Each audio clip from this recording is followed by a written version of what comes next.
कुशीनगर जनपद का यह पथिक निवास यानी हम जनपद कुशीनगर के इस शहर पडरौना में है। जनपद मुख्यालय पडरौना, नगर पालिका परिषद पडरौना द्वारा निर्मित यह पथिक निवास या भवन नवनिर्मित आज इसका उद्घाटन हुआ है।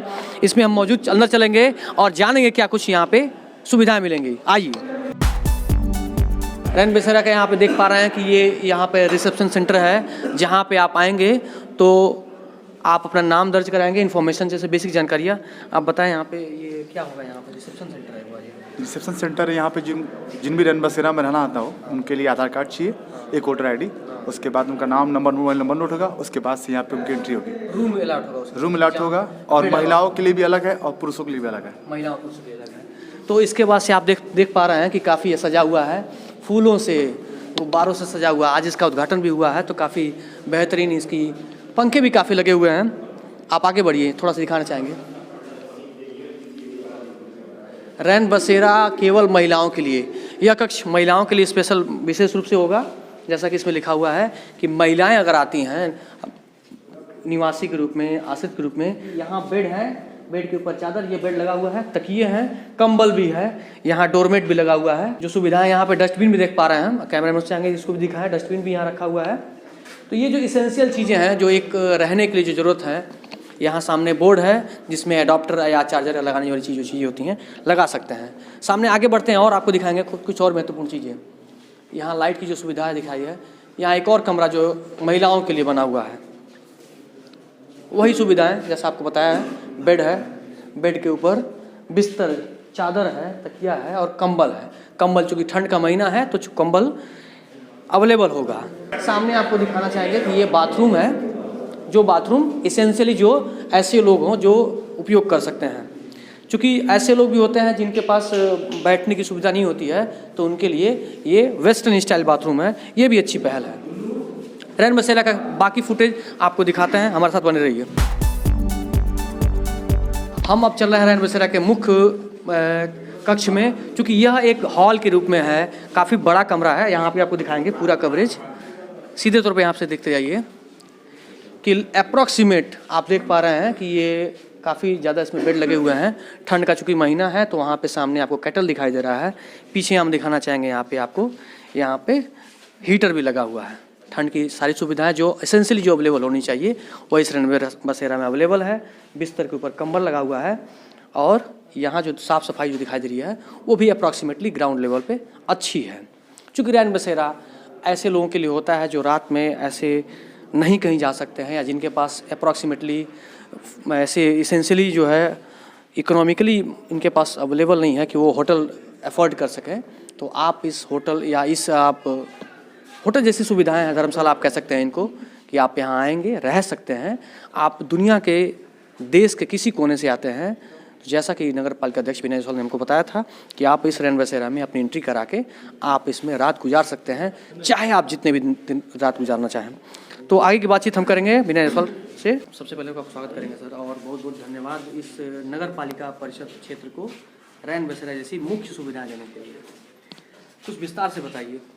जैसे कल तो हम लोग काफ़ी छूट देख गए थे, आज कुछ अलग लग रहा है। यहाँ पे ब्लोअर भी लगा है, केटल भी है। देखिए, उत्तर प्रदेश के यशस्वी मुख्यमंत्री पूज्य योगी आदित्यनाथ जी महाराज के आशीर्वाद से जो कुशीनगर जनपद को पहला, कुशीनगर जनपद में नगर पालिका परिषद पडरौना को पहला अत्याधुनिक सुविधाओं से लैस यह जो रैन बसेरा प्राप्त हुआ है, मुझे लगता है कि निश्चित तौर पे जो भी राहगीर देश के कोने कोने से अगर पडरौना में आते हैं तो सभी प्रकार के सुविधाओं से युक्त रैन बसेरा में उनको रहने का मौका मिलेगा। यहाँ पर किसी को ठंड न लगे, इसके लिए बेड की व्यवस्था, रजाई की व्यवस्था, गद्दे की व्यवस्था, रूम जाड़े में गर्म रहे उसके लिए रूम हीटर की व्यवस्था। अगर कोई भी राहगीर आता है तो चूँकि जाड़े का मौसम है तो इलेक्ट्रिक केटल जिससे गर्म पानी उनको प्राप्त हो, इसकी व्यवस्था। बाथरूम में गीजर की व्यवस्था, किचन की व्यवस्था, आप जो बता रहे हैं ये मुझे ये ऐसा लग रहा है कि हम किसी होटल या किसी मतलब जो सामान्य जो हम लोग घर में अवेलेबल रहते हैं उस तरह की सुविधाएं आपको यहाँ दे रहे हैं। देखिए, जब मेरी बात इस उत्तर प्रदेश के यशस्वी मुख्यमंत्री पूज्य योगी आदित्यनाथ जी महाराज से हुआ था, तो उन्होंने कहा था कि शानदार कोई भी काम करो तो बढ़िया काम करना चाहिए कि दिखाई दे। तो इसी हिसाब से हम लोगों ने इसको बनवाने का कार्य किया है कि अगर कोई भी व्यक्ति यहाँ पर आए तो उसको लगे कि मैं किसी रैन बसेरा में नहीं गया था, मैं अपने घर पे गया था। ऐसी सुविधाएं दी जाए। और यहाँ के हमारे सम्मानित सभी सभासदगण, हमारे अधिकारी कर्मचारी, सबका योगदान रहा है इस नगर पालिका को बहुत अच्छे तरीके से कोई भी सुविधाएं देने के लिए हम लोग चीज़ आता है। जब सरकारी महकमे के उद्घाटन हो जाता है या उसका फीता कट जाता है तो कुछ दिनों बाद वो चीज़ नॉर्मली जो देखा जाता है या पूर्व में जो देखा गया है वो बंद हो जाता है, या फिर उसकी जो चीज़ें हैं साफ़ सफाई की अवेलेबल नहीं हो पाती हैं, साफ़ सफाई वो फिर वैसे नहीं दिखता है। देखिए, मेरे काम करने का स्टाइल एकदम अलग है। अभी आपने देखा होगा हमारा जो लाइब्रेरी है या मेरा जो रोटी बैंक आज लगभग 2.5 वर्षों से चल रहा है। अप्रोक्सीमेट हमने सब पे कवरेज की है, रोटी बैंक, आपका लाइब्रेरी, उसके बाद से आपका ओपन जिम, मतलब लगभग सभी पथिक वाहन। तो आपने देखा होगा कि जो सुविधाएं 2.5 साल पहले थी उसी तरह सुविधाएं अब भी है, चाहे वो मेरा रोटी बैंक हुआ या मेरा लाइब्रेरी हुआ या हमारा जो पथिक वाहन है या जो भी है। तो चूँकि ये नहीं है कि हमने उद्घाटन कर दिया और काम समाप्त हो गया। अभी देखिए, इसके लिए बाकायदे यहाँ पे 3 कर्मचारी नियुक्त किए गए हैं यहाँ पे, जो 8-8 घंटे की उनकी ड्यूटी होगी। शिफ्ट में रिसेप्शन पे रहेंगे, वो पूरा देखभाल करेंगे। उसके बाद हमारे जो ईओ हैं समय समय पर वो आके यहाँ पर बैठेंगे, उसकी व्यवस्था देखते रहेंगे। मैं समय समय पर आता हूँ, हमारे सभासदगण जो हैं समय समय पर सबको बताया गया कि भाई आइए और चेक करिए, ताकि सुविधा जो इस समय दी गई है वो सुविधा आपने देखा होगा मेरा जो अस्थायी रैन बसेरा था बस उसमें कमी यही था कि एक बिल्डिंग नहीं था। बाकी हमारे अस्थायी रैन बसेरा में भी सारी सुविधाएं थी, चाहे वो केटल, इलेक्ट्रिक केटल हो या क्या नाम है रूम हीटर हो या गद्दा रजाई चौकी हो, सारी व्यवस्थाएं थी। तो जब हम अस्थायी रूप में जो रैन बसेरा का निर्माण कराते थे, जब वहाँ हमारी पूरी तरीके से सुविधाएं लैस थी और पूरे जाड़े भर वो व्यवस्था रहता था। यहाँ पर तो गर्मी की व्यवस्था है, जैसे गर्मी के लिए आपने देखा होगा कूलर, वाटर कूलर, फ्रिज, यहाँ पे बड़ा किचन, डाइनिंग हॉल। सामान्यतः एक और प्रश्न है, लाइट तो रहता ही है, क्या यहाँ पे लाइट नहीं रहने के बाद भी कोई ऐसी सुविधा है बैकअप के रूप में जो यहाँ रहेगी? देखिए, हमारे वहाँ 100 kV का जनरेटर जलकल विभाग में है और जनरेटर से ऑलरेडी ये पहले से ही जुड़ा हुआ है। अगर लाइट नहीं भी रहेगा वैसे तो मुझे लगता है कि अब तो पता ही नहीं चलता है कि लाइट कब जाता है। इन्वर्टर भी हमको लग रहा है कि उसका बिक्री बंद ही हो गया एक तरह से। अब तो उत्तर प्रदेश की सरकार ने, भारत सरकार ने इतना व्यवस्था कर दिया गया है कि लाइट की समस्या तो पूरे देश से समाप्त हो गया। तो अगर फिर भी अगर किसी कारणवश स्थानीय फॉल्ट की वजह से अगर लाइट की व्यवस्था नहीं रहती है तो पूरे तरीके से 100 kVA के जनरेटर से जुड़ा हुआ है, जिसके वजह से जो सुविधाएं इसमें दिखाई दे रही हैं वही सुविधाएं पानी की, लाइट की, सफाई की, हर प्रकार की सुविधाएं यहाँ पर मिलेंगी। पीने के पानी के बारे में जरा बताएं। यहाँ क्या आपने देखा होगा कि वाटर कूलर यहाँ लगा हुआ है, वाटर कूलर यहाँ लगा हुआ है। यहाँ पर आरओ का पानी सबको मिलेगा, सारी सुविधाएं, गीजर, गर्म पानी के लिए अगर कोई ऐसा व्यक्ति आए, आप देखेंगे दिव्यांगजनों के लिए अलग टॉयलेट की व्यवस्था, वहाँ कमोड, उनके नहाने का, जैसे उसमें फाटक नहीं लगाया गया है। जैसे दिव्यांगजन के लिए अलग व्यवस्था, महिलाओं के लिए अलग व्यवस्था।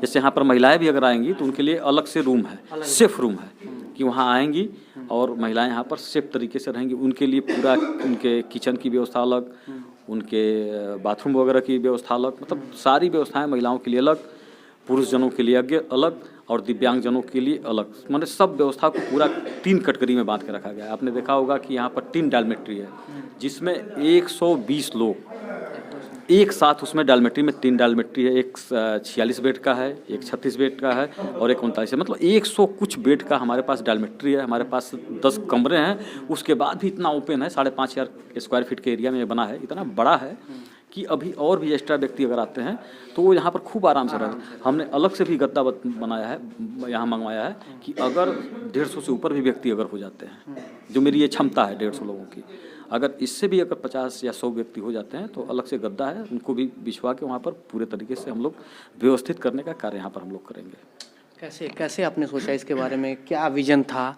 और कब इसके बारे में सोचा कि आपको ये कर देना चाहिए?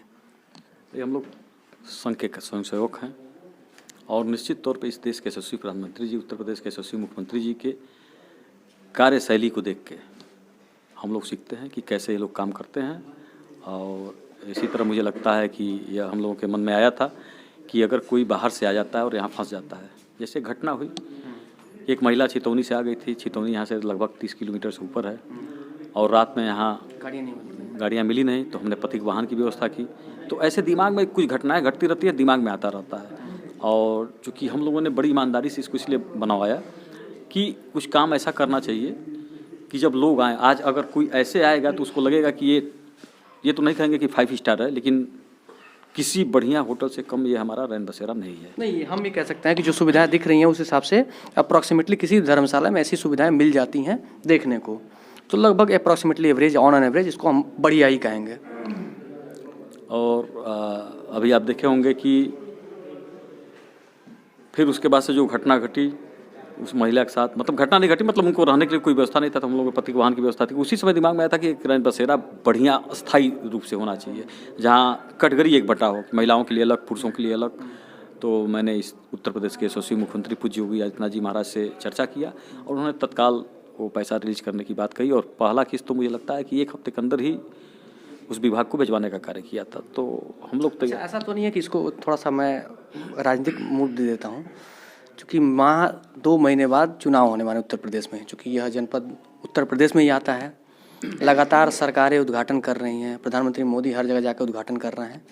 विपक्ष का यह आरोप है, विपक्ष का आरोप है कि सरकार चुनाव के ठीक पहले लगातार सारे उद्घाटन कर रही है।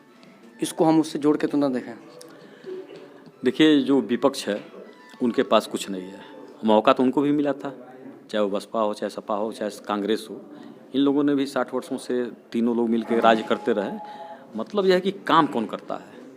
अभी तो चुनाव 3 महीना है ना, 2-2.5 महीना चुनाव है, और जो भी कार्य हो रहे हैं, जैसे अभी आपने देखा होगा श्री काशी विश्वनाथ जी में, या आपने देखा, हाँ, जो कॉरिडोर बना, या जो भी पूर्वांचल एक्सप्रेस वे हो, चाहे जो भी कार्य हो रहे हैं, ऐसा थोड़ा ना कि हम चुनाव के समय कर रहे हैं। ये रैन बसेरा 1 वर्ष से बन रहा था, कोरोना की वजह से थोड़ा सा स्लो हो गया था, नहीं तो बहुत पहले हो गया होता।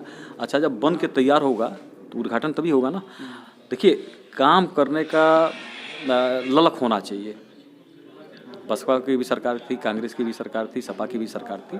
जैसे इन लोगों को इससे कोई मतलब नहीं था कि राहगीर कहाँ जाएंगे, कौन कहाँ जाएगा, कैसे क्या होगा। ये पहली सरकार है जो मानवतावादी सरकार है और जो सबके बारे में, जैसे हमारे इस देश के यशस्वी प्रधानमंत्री पूज्य मोदी जी का है कि सबका साथ, सबका विकास, सबका विश्वास और सबका प्रयास।